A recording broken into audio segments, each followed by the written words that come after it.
गोडी नाही, बुद्धी असून चालत नाही, त्यास माणूस म्हणावं का? ओळख का? मी सावित्री ज्योतिबा फुले, सातारा जिल्ह्यातील खंडवा तालुक्यातील नायगावच्या खंडोजी नेवासे पाटलांची मी कन्या. वयाच्या 9व्या वर्षी ज्योतिबा फुले या माणसाशी माझा वियोग झाला.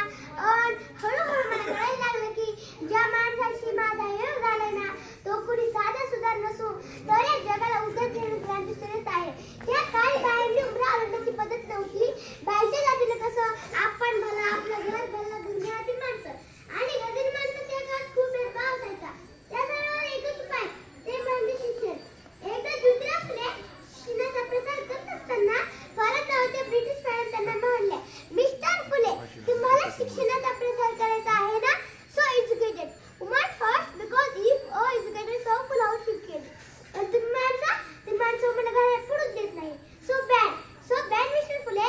झालं ते आले, ते माझ्याकडे पाटील पेन्सिल घेऊन आणि मला म्हणाले, सावित्री, आजपासून मी तुला शिकवणार. झालं, सुरू झाला माझा अभ्यास. काना, मात्रा, वेलांटी, उकार, बेजूरच्या हजार वाचायला शिकले, लिहायला शिकले आणि काव्य सुद्धा रचू लागले. असे 1 जानेवारी होय, शनिवार 1 जानेवारी 1848 ला आम्ही पुण्यातील भिडेवाडी मुलींसाठी पहिली शाळा सुरू केली. आणि पहिली शिक्षण विद्यापीठ सुद्धा. असा माझा धर्मपुरला म्हणायचा. शाळेत जाताना माझ्या अंगावर चिखल फेकले, दगड फेकले, मी ते सहन केलं. पण आता माझ्या सहनशक्तीचा अंत झाला होता. एक माणूस माझ्या समोर येऊन मला म्हणतो, ए टवळे, कुठं निघाली? आधी आमच्या पूर्वीबाईंना शिकवायचं ना दगड. अगं तुला तुझे रुपये एखादे शिक्षण. याला माहित नव्हतं की आमची ज्योतिबा पहिलवानची पत्नी आहे. अशी घेते आणि तडगड काढायला लावली. तुला राज आला, खंबाट सुटले.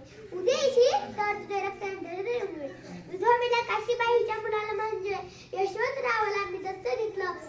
मी त्या डॉक्टर बनवलं. अशातच पुण्यात प्लेगची साथ सुटली होती. का खिरगाट ठेवून लोक धडा मरू लागली. तेव्हा मी यशवंताला सांगितलं, यशवंता, आपल्याला हॉस्पिटल उभारायचं.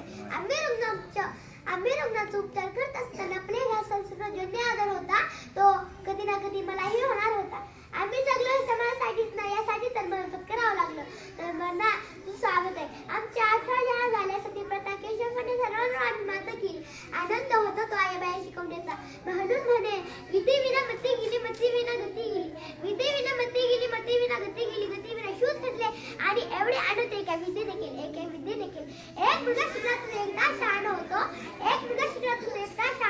पण एक मुलगी शिकली ना, ते संपूर्ण घराला शांत करते. जय हिंद, जय भारत.